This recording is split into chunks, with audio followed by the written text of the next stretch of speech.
Yes, hello. I think we have been muted, but now we are okay, and we will like to welcome everyone to the Hospitality Insights episode, and we will talk about how to create memorable experiences that matter and connect with customers.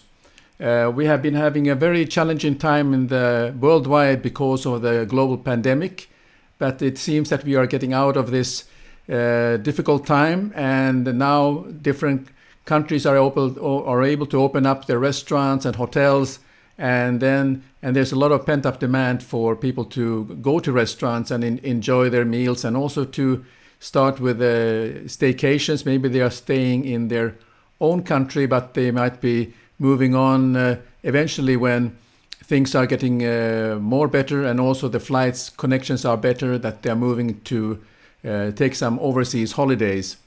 And I'm very excited because we have a chance to meet Zana Usher, who is based in Los Angeles, California, in USA. She is with her own company called ZD Hospitality as a consultancy company. And we will talk about the customer expectations, and also really how the restaurants are having maybe challenges to rehire staff who had to be laid off, and what it takes to bring talent back to serve the customers, but also from the point of view where we have people who are looking for jobs. What are some key points they should be paying attention to when they're searching their job now back into the industry? So there are many things that we can cover during this discussion. But I'd like to thank, first of all, the partnership we have for this episode, which is in Malta Hotel and Restaurant Association, Winning.training, which is the online course portal, and Visit Malta, and Mediterranean Tourism Foundation, and also Malta Tourism Ministry for supporting our episodes. And so I'm very glad to bring in Zana just in a moment. So look forward to this interesting discussion.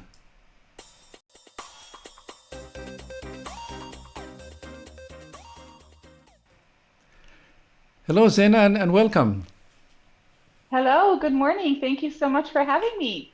Well, I've been looking forward to this discussion because we both are coming from the industry, and we have many things in common. That you're originally from Europe, or I think you're from Berlin, and your parents have been in the hospitality industry, and they have been inspiring you to continue this path into this thing. And I'm also here based in Helsinki, so we have a lot of things in common, but I'm more interested to learn about what you've been doing, and how things are developing in the US, and what you can share with people. Sure. Yeah. So, just a little bit about my own background. I was born and raised, as you mentioned, in Germany, Berlin. My parents migrated from Serbia and Hungary to Germany. And my dad used to be a well-known chef in Germany, and my mom used to be the leader of a housekeeping team at a medium-sized hotel. And yes, that's kind of like how I got introduced to the world of hospitality. And I immediately was, hooked on it. Like I did not think I wanted to do anything else with my life, because I was either at the restaurant or at the hotel with my mom. And, the fast paced and the loud voices and the multitasking I was so drawn to all of that from the very beginning, that I kind of really knew that this is really something I want to do. Great. And what is your So first memory of, since you have been living this life now for your entire life, basically, but what are your first and such a moment that has stuck with you all these years? I like one of the first moments was really when I would just go and pick up my dad with my mom from work at the restaurant, and people would just sit there and they would just clink glasses and they would have a good time. And, at that time, back in the days, people were allowed to smoke in the restaurant inside. So I know it's really kind of nasty, but like to me, that stuck out. The cigarette smell along with the steak smells and the nice sauces and the fresh rosemary from fresh potatoes and, really good wine and, people just having a good time. So that was really something that stuck out to me. And then, of course, the hotel, my mom was the leader of a housekeeping team. So I would always go in every department with her because she would have to pick up this or she would have to pick up that from this department. And going through the hallways where guests are not allowed, kind of like the insider ways and stuff like that. It was just really something that kind of stuck with me. And then, to be very honest with you, what really got me hooked was my very first job at Burger King.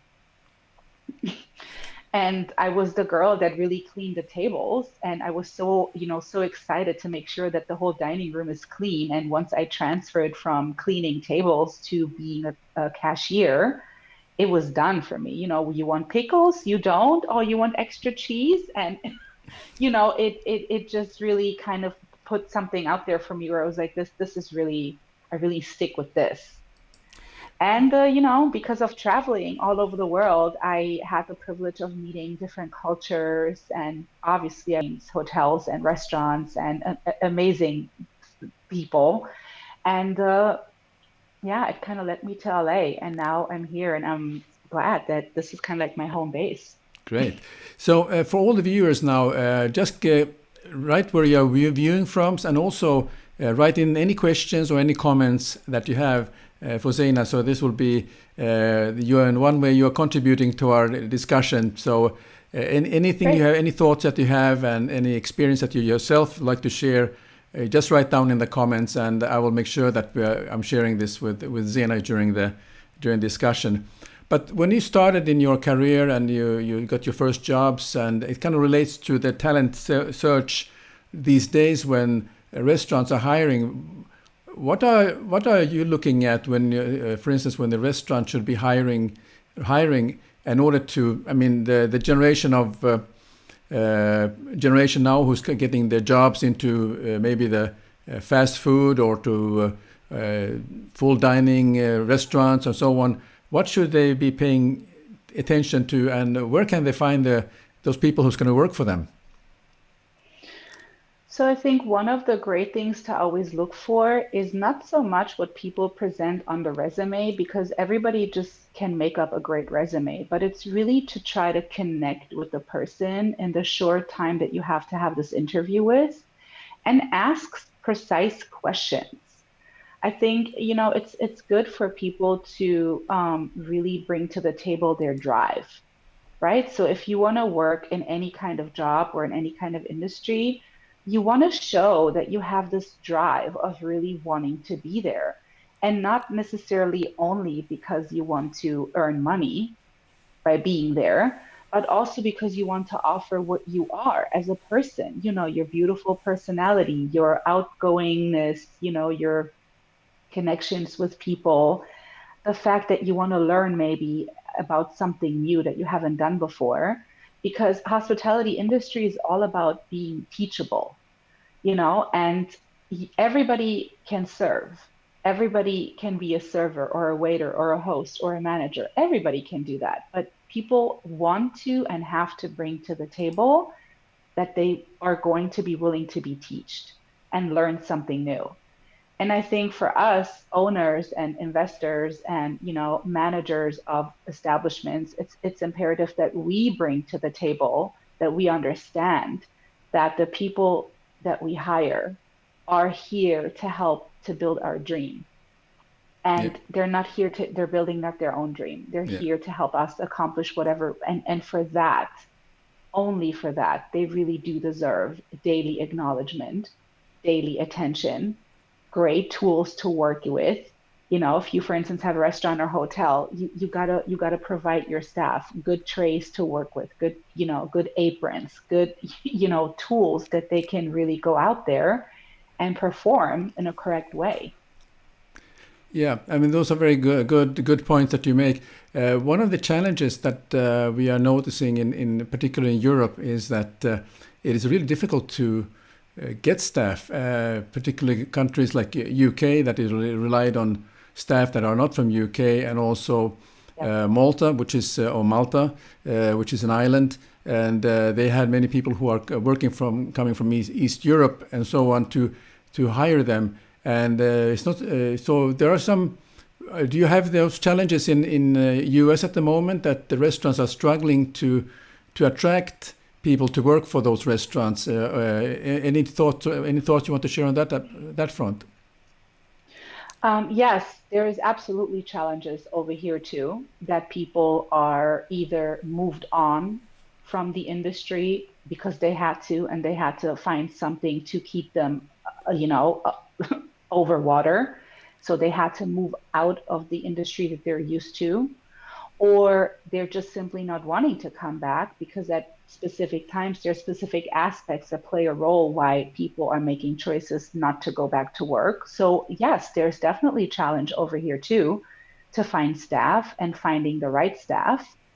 But I also feel like that this is a really good opportunity for everybody that is an owner to really also hone in on them own selves and really understand that people do need to get paid what their profession brings with them. So what I mean by that is you, for instance, cannot expect to have a really good chef, possibly even a chef with a Michelin star, but he's not getting properly compensated for his time being in your restaurant. And I'm saying that for every person that you're trying to hire. You know, people these days really want to be compensated for their talent and their time and the fact that they're going to be away from their families. And I understand that it's very difficult at the time for everybody. It's very difficult because nobody has a big tree in their backyard where they're just like, okay, I need like 100 grand, please, thank you, you know.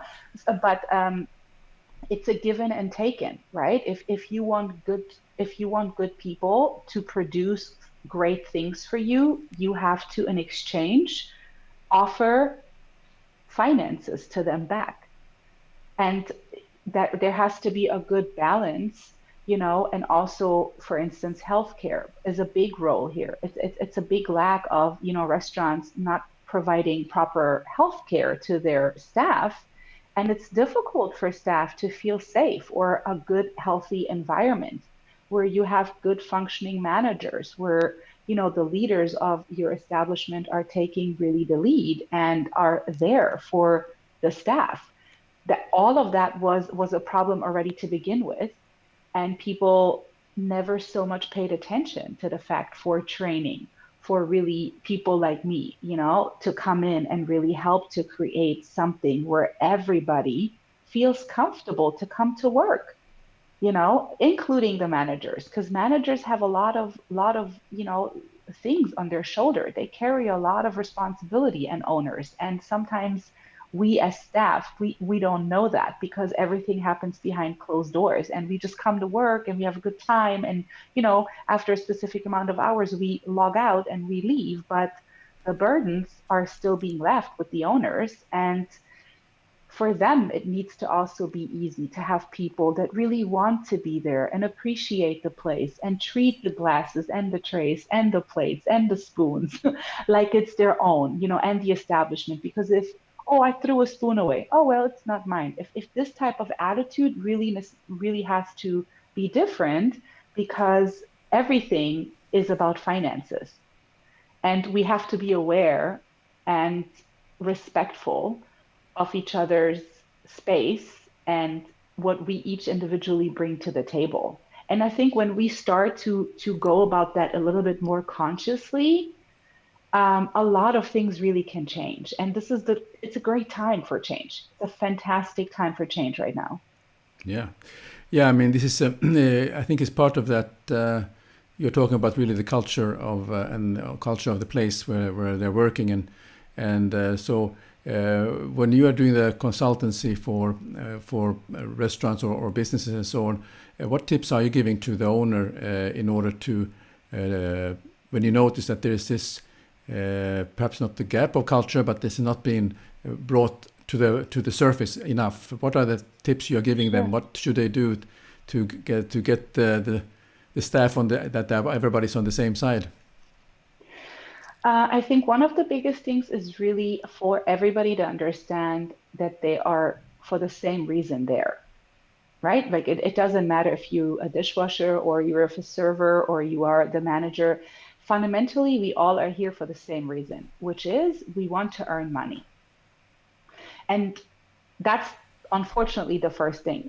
Number two, right away after, is we want to please our guests. We want to please our customers that come to us, and we want to make our guests feel appreciated and acknowledged for actually choosing the establishment that they chose, because there are so many.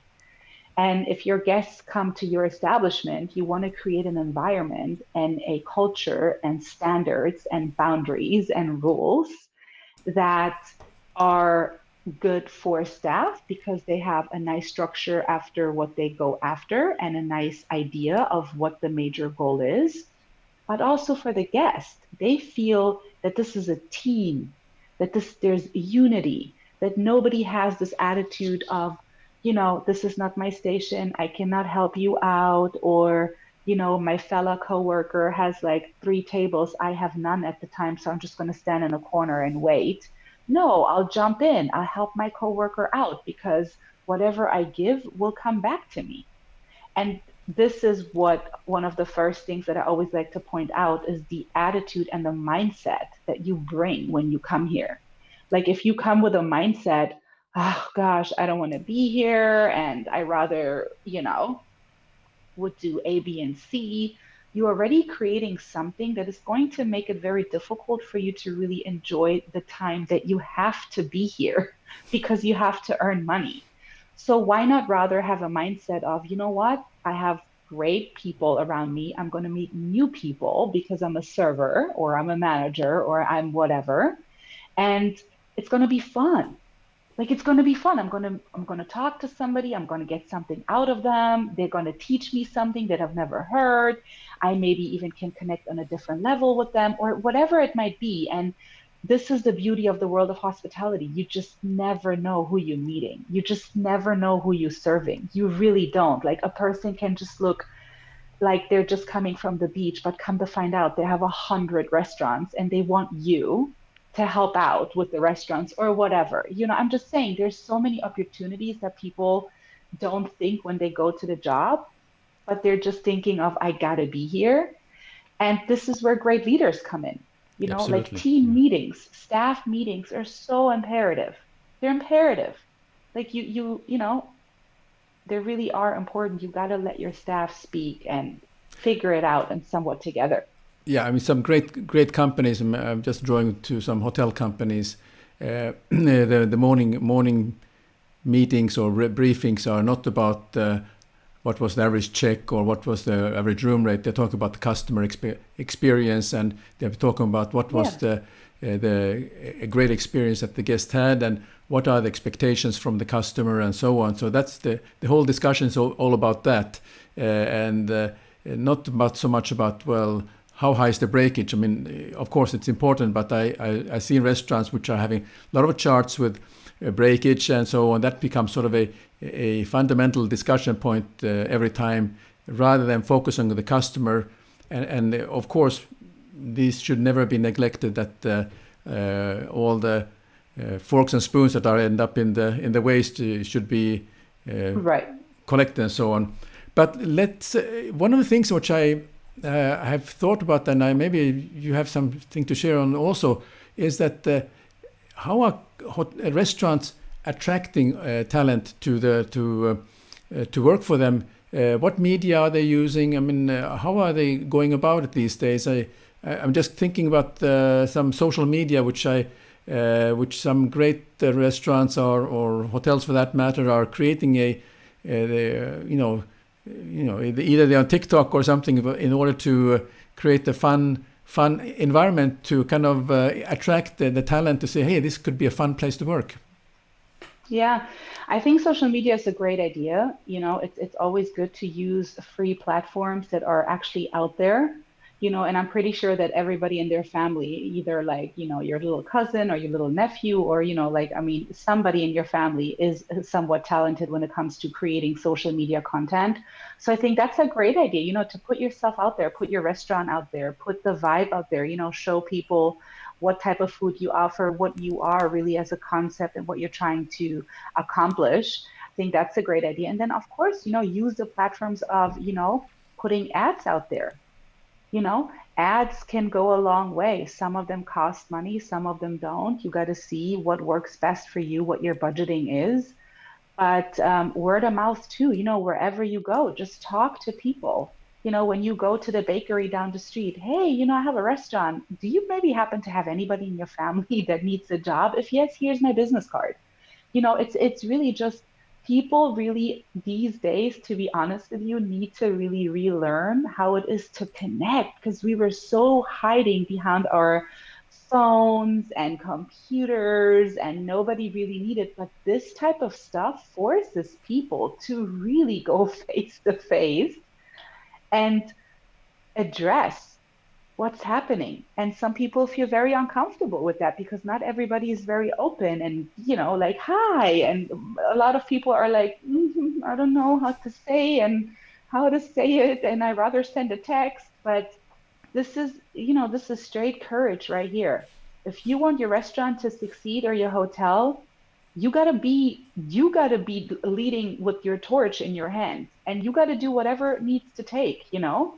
If you really truly believe in your heart you can succeed, then invest everything that you have and it will succeed. But if you already have doubts and you are on the verge of losing everything, please rethink your idea. I mean, there's other things that you can create. There's other things. And just because something is not happening right this moment, it can happen a little later. But those are maybe some ways, putting ads out, social media, and just really talking Yeah. talking to other people anywhere you are, regardless of where you go. It could be the grocery store, it could be, parking your car, it could be running at yoga, wherever. Yeah. I mean, the particularly the fine dining restaurants, which are many of them are in big trouble because they before they didn't think they need to be out there to have presence in the social media, and they were just relying on the reputation of great food and so on.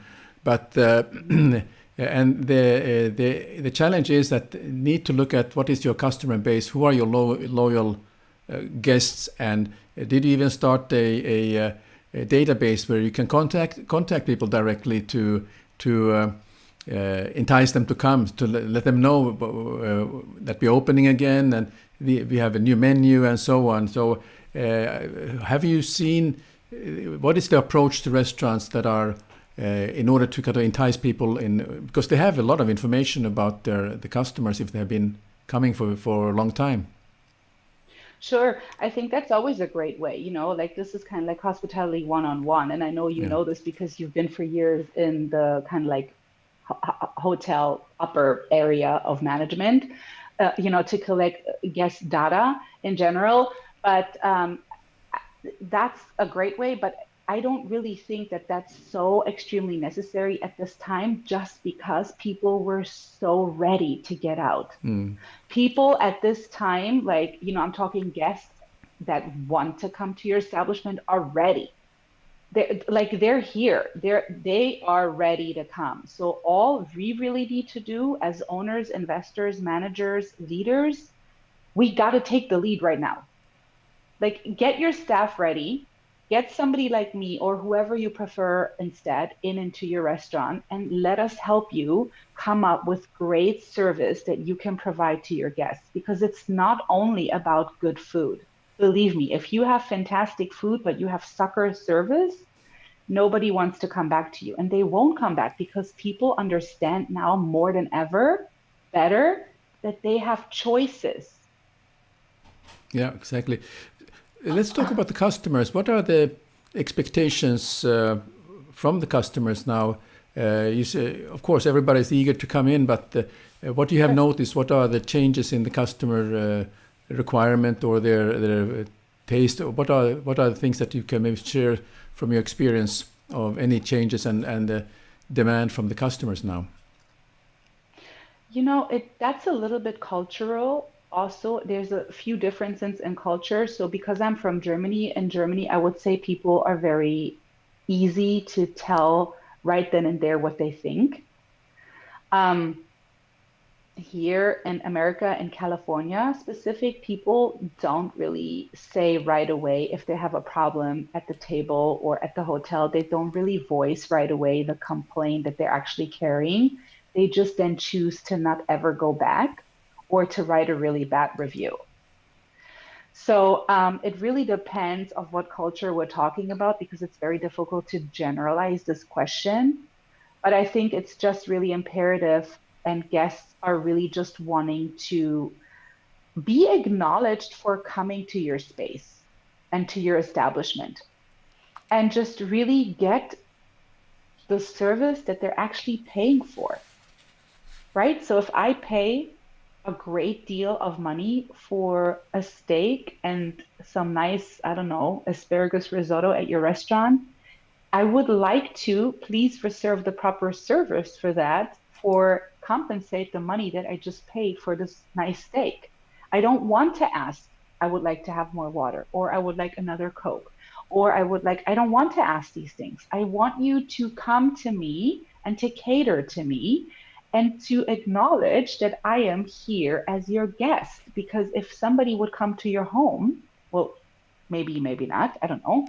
But if somebody would come to my home, I would want them to feel comfortable. I would offer, are you hungry? Are you thirsty? Are you cold? Do you need a blanket? Do you would like to sit on the patio or you want to sit on the couch or, like you want to make your guests feel comfortable. And I think by name recognition and just paying attention to body language and just paying attention of who and how we deal with complaints are so imperative right now. And all of that can be trained and taught and shown and executed in 2, 3 seminars. And Sure. then your wait staff knows. And then mistakes that are really happening now at the beginning of this reopening phase, you want to avoid. You Sure. really do. And rather invest now a little extra money, but for that, you create team and environment and money making machines in a sense that will bring it all back to you. Yeah. What are your thoughts on like fine dining these days? How has it evolved, or is this something only for special occasions, or is there a room for growth in that area? Because most fine dining restaurants are having a challenge to make a profit these days, and particularly because of the type of produce and the product they are using. Right. I think we all have challenges. I think every establishment at this point really does have specific challenges. Some are very different, some are very, same. But in general, I'm all for fine dining. I've always have been, and I will like. I love fine dining. I love a beautiful atmosphere with beautiful lighting and beautiful white tablecloth and like the old school with like beautiful napkins where the waiter actually comes and puts the napkin on your lap and you get your silverware changed after every course and you get great suggestion from an amazing sommelier talking about wine and I love that. I can't let go of that vision. So yes, I'm going to stay true to my vision of believing that it will come back and we will make it happen. And people that have this vision will get somehow the funding and you know, somehow it's going to all come back because this is really how hospitality was born was because of fine dining. This is where true hospitality lays. It's the friendliness and the warmness and the fantastic service that we offer. Like crumbing the table and paying attention to how are we behaving on the floor and all those do's and don'ts. Don't touch your hair, don't touch your face in the dining room. Like those little things, that's all fine dining. That's all fine dining. Like the little details of how you groom what kind of uniforms you give your waiters. Are we all equally dressed? Do we work with gloves? Do we have galoshes still that we take off of the plate? Like this is all fine dining, right? And yes, I absolutely believe we have to stand strong for that to come back and be better than ever. Yeah, yeah. I mean, I agree with you in that sense. It's something which they have the ability to make you feel very special, and I think this is the thing that how every restaurant should be able to make your guests feel special. What has happened during the pandemic? Some of the top restaurants in Asia and also here in Europe, that the chefs have to make some very hard decisions where they close the restaurant and change the concept like Sure. maybe one of the top restaurants based in Copenhagen, which you had a long list in order to get a table. With the pandemic, they closed the restaurant, and he changed the concept to sell the best burger in town, and charged, was it $25 for a burger for Copenhagen, and it was all patio service, and then he had a cloud kitchen, a ghost kitchen, so they had delivery, and then created the menu that fits for delivery services, but just have to kind of evolve this, because the way that he became famous did not work because of the circumstances. But I think Right. people are changing things. Also, another example in Bangkok, there's one of the top female chefs who had a famous restaurant, and she closed down her fine dining because of the pandemic, and moved on to create a very casual but of very high quality, just in order to Hmm. make the ends meet. So it's interesting to see how things will be evolving, and in what way will come back, and what is the future of fine dining, because I believe fine dining has a place, obviously, because it's the one that there's always room for that, but it's just interesting Yeah. to see what the industry professionals are doing and what customers are expecting again. Yes, sure. I mean, it's always great to be adaptive, like just like we expect our staff to be teachable and have teachable hearts, we as owners, we have to be the same. Sure. Yeah. Sometimes you got to make choices that are really not fun, and you think you let go of your actual dream, but really it's just temporary, Mm. And if you let go and for me, let God, sometimes the most amazing things come out. But at Yeah. first, you're like, can I really let go of this? I worked for this so long, so hard. I put so much energy and so much time and so much everything in this, and I'm supposed to let it go? And so, but I understand. I've been there, I mean, I completely understand. But I also understand that sometimes making a choice can lead to different things that you've never thought can happen is also a good thing, to not be fear-based, but to be like, okay, I guess this is what I got to do. I'm gonna suck it up. I'm gonna just jump through here. Yeah. Yeah. Yeah.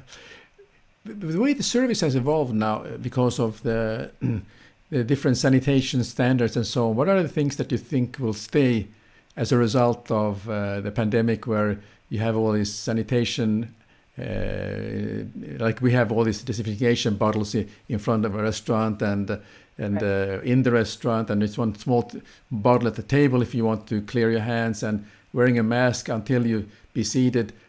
How much will of that has been, which became a new thing here, do you think will stay?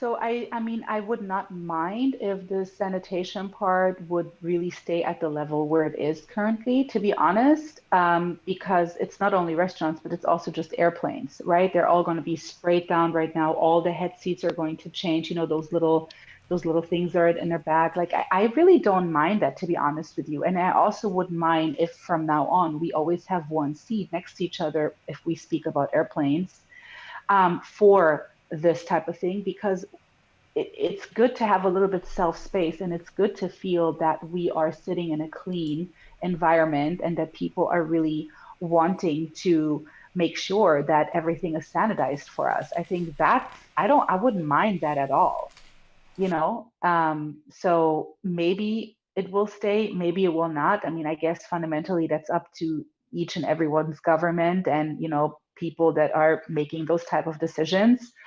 But I think it would be great to maintain some levels of the COVID, rules, and of the COVID, what we got implemented, because I think it makes people feel safer. It makes people feel, okay, I definitely know if I sit down at this table, it has been wiped, it has been sprayed with disinfection, and I personally love that. you know, but I'm a little clean freak too. I don't know if everybody feels the same way, but I think rather clean than not thinking it is clean is much better. Yeah, yeah.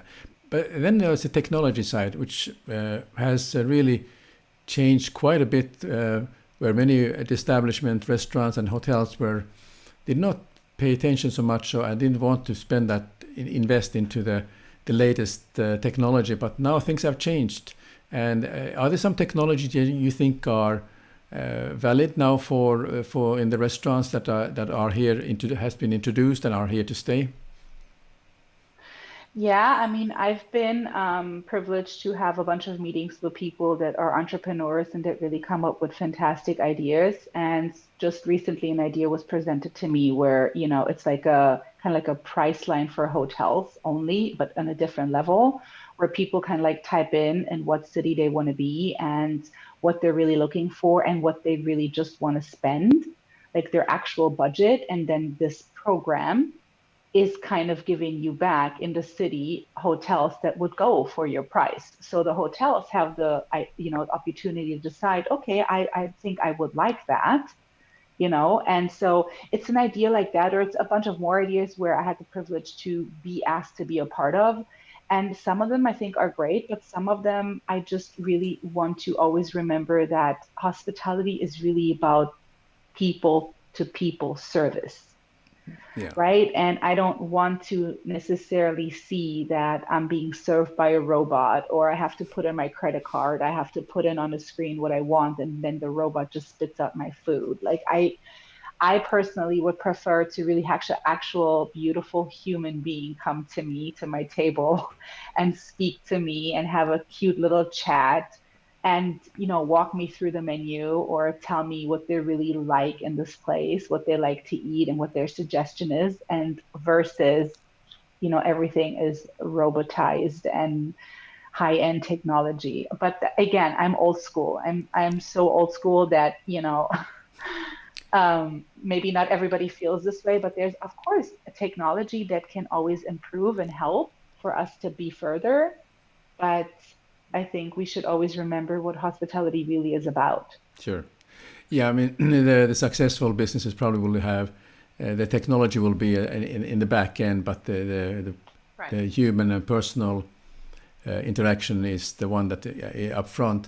But I noticed that some restaurants are using, because of people's concern about getting an actual menu, that they prefer to get maybe a iPad with a menu on it, or even they use their own device to see the menu. So it's not a well-thumbed menu that has been circulated by a lot of people. So they're using the technology to work for them in the benefit that people feel safe also. Yeah. I mean, over here in LA, it's very common that you actually just, take your phone and scan their menu because of, COVID regulations where they Yeah. obviously did not want people to touch the menu and then it goes from person to person. But again, in my personal opinion, I would prefer to have an actual menu in my hand, and I would prefer your staff member to take the extra time to wipe it down with disinfection thing every time when somebody is using it, because when the menus come back from a table, your hostess can quickly wipe it down Yeah. and sanitize, but at least give your guests the option. You can do it this way if that's what you prefer, or you can actually have an actual menu like it's been done since hundreds and hundreds of years, and which has never been out of style. Yeah. So, I mean, if I would, give my 2 cents, I think we should offer both. But I do understand that there are specific corona regulations that will just really not allow you as a restaurant or hotel to do things that we really think is a great customer approach or a great guest approach, but we just can't at the moment. Yeah. Yeah. And so, yeah. Yeah. Okay. That's very good. I mean, there are so many things that are happening now that, but I think when there's a change like this, there always something very interesting that will stay that would not have been developed unless we had this very challenging time of the pandemic. And part of this Yeah. improved sanitation service standards are very, very important. And of course that using cleverly some app technology, at least in the beginning, to make your bookings and look at the menu before you arrive, and maybe, of course, you want to have Right. somebody to upsell you something when you are in the restaurant, and have that menu there as sort of the guiding thing. So uh, Sure, exactly. yeah. You're based in LA, so I'm just curious. I'm always interested to see what's happening in the restaurant scene. What are the any trends that you have noticed that are because California is very trendy in many ways. So new stuff coming up. Anything that you want to share for the audience? I'm sure they will be interested to hear what's happening now these days. I mean, California has always been known for very, healthy based, and we all are in this beautiful warm energy, you know. And so vegan, a lot of places really converting to vegan and more so vegan than vegetarian ever, I would say. A lot of places that never had any vegetarian, let alone vegan anything, they're like having extra menus now. And I think that's absolutely fantastic because we should, cater more to people with specific things like preferences or allergies or diabetic. Like my dream is for more restaurants to create more beautiful things for diabetic people too, because they cannot have a beautiful homemade tiramisu. They cannot have a beautiful homemade cannoli or crepe or whatever. They just can't, And why not create other than sorbet, or sugar-free cookies? Why not create a little bit more for diabetics, like specific desserts, because you can make anything sugar free. There's always sugar substances, that you can use, which, okay, are not the healthiest choice, but at least you can offer something. But I think LA is very good about, evolving when it comes to food and very being ahead of a few other countries or even cities in America because people here are very health driven and very much, after holistic stuff and natural and organic and all of that. So I think LA is really the ballpark of vegan paradise, like holistic paradise and organic anything Yeah. you're looking for, you'll find it here. Okay. And I think that's great. I think that's absolutely fantastic because the more we cater to our guests and to people in general, the better we all work together. Yeah, I really like your comment about catering to because diabetic. Hmm. It's a very in many ways when you go to a restaurant you have to be very choosy of what you can eat if you are diabetic, and I think this is a excellent comment that you make about how to cater to everyone and particularly health concerns. I mean we all need to be more healthy and vegan, of course, it's a big thing over here also in Europe and or in Helsinki. It's very popular, and a lot of my friends are totally committed to this. So it's nice to hear that how that has evolved there. But I want to kind of get a little bit personal with you and ask you about if you can share some feel good story about that you have gone through during this pandemic period. Anything what you have learned about yourself or what you have seen that comes to your mind. I think so for me personally, it was a little bit of a challenging time because my mom just passed away not even a year prior to the pandemic, not even a year, maybe 7 months prior. And so I really took a lot of time to remember who I was as a person and why I am the way I am, and really what I was here to, what was my creation, what was my purpose. And me personally, I took a lot of time to just really meditate and pray and, work more and more on my business and put myself out there to people just as somebody that can maybe give advice. It wasn't really so much about me making money. It was more about I'm here, I'm in this somehow with you all. If there's anything that I can help you with by answering questions or just, looking at your issue or just you presenting something and I'm going in it as if it would be my place, I'm happy to do that. So I've done that a lot. I really just put myself or my company out there to just offer Zoom calls or just conversations or just brainstorm sessions or anything. And if I haven't done that, I was really focused on basically putting my emotional pieces back together and understanding that my life, the way it was, will not be the same, obviously, without my mom in it. But I think it did really help me also to get to a different side that I've never ever would have gotten if these things would have not happened. Yeah, that's well. Thank you for sharing that. That's very Mhm. very touching indeed. Yeah. Where's the future now of your company? Where do you see yourself looking ahead now, coming out of the pandemic? What is your niche that you want to maybe share with the viewers, where you are going to be the providing success tools or set them up for success? Sure. So I think my biggest vision is to be just able to, so my niche in general is to train front of the house and back of the house staff. How do we really carry plates the correct way? How do we take plates away from guests while they're eating? When are we taking those plates away? How do we do proper wine service? How do we pour wine? How do we upsell? How do we deal with complaints? How do we present the menu? It's just really the actual service that the guest receives the minute he enters a restaurant. And then, of course, part B to my company is I do the very same for hotels. And hotel is a little bit more broad because you have different departments that need these type of observations and training for different departments. But that's something that we're focusing on too, like how to have a proper housekeeping team. How many minutes does your housekeeping team need to clean 25 rooms? How many rooms should a person clean per day? Like if you don't have those standards and those regulations, we can come in and we can help you figure it all out.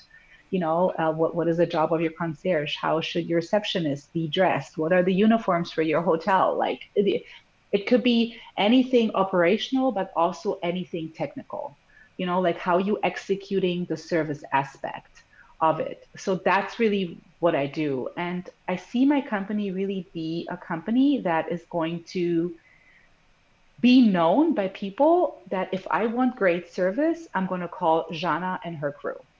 So that's the person that I'm going to be. And further on, I would like to be associated with, franchisors and people that create standards for franchises. So there's standards that Marriott Hotel and Hilton Hotel, so all those franchises, they create those standards, like how often do we let a phone ring? How do we answer the phone? What is our mission statement? What is our logo? And I would love to be a part of those teams where I can creatively be involved and use all my great ideas to come up with fantastic standards and fantastic ideas and just train those to their staff. Like I'm a hands-on person. I don't see myself sitting in an office. Like I got to be in the field. I have to be, moving and grooving and talking with the team members and making fun and showing them actually. And so that's basically what I do in my company too. It's not that I just give seminars and then I leave, but I will stay. I will stay for a little while to implement the new learned material with your staff. I'm gonna stay as your temporary manager on your floor until I feel that your staff is ready for me to go. Yeah. Well, that's great. Well, Jana, thank you very much for sharing this. And I also like to thank all the viewers now who have joined us from around the world. We have many viewers from Malta, and I don't see any comments here. So I think they have just soaked up all this valuable share information you have shared today. So Thanks. I just want to thank you very much for taking the time. And if people want to connect with you, I know you're on LinkedIn. Anywhere else? You have a website, I'm sure. Where can they find you? Yes, I have a website. You can find me under ZD Hospitality. So that is Z D. Or you can also find me under Jana Divine Hospitality. And you find me anywhere on Instagram, on LinkedIn, on Facebook. And you can call me. My phone number is obviously displayed on my website. So you can anytime call me for a free consultation. And please don't be hesitant. Don't be thinking just because I'm based in LA, I cannot come and see you because I will. Excellent. Well, it's good to see that you are available on all the social networks. So with these words, I will then thank Jana for taking the time, and I also like to thank all the live viewers who have joined us today, and of course the replay viewers who are viewing us on the YouTube and on the 2 Facebook pages and also on LinkedIn. So thank you very much, and see you soon again. Thank you so much. I really appreciated the opportunity. I appreciate it.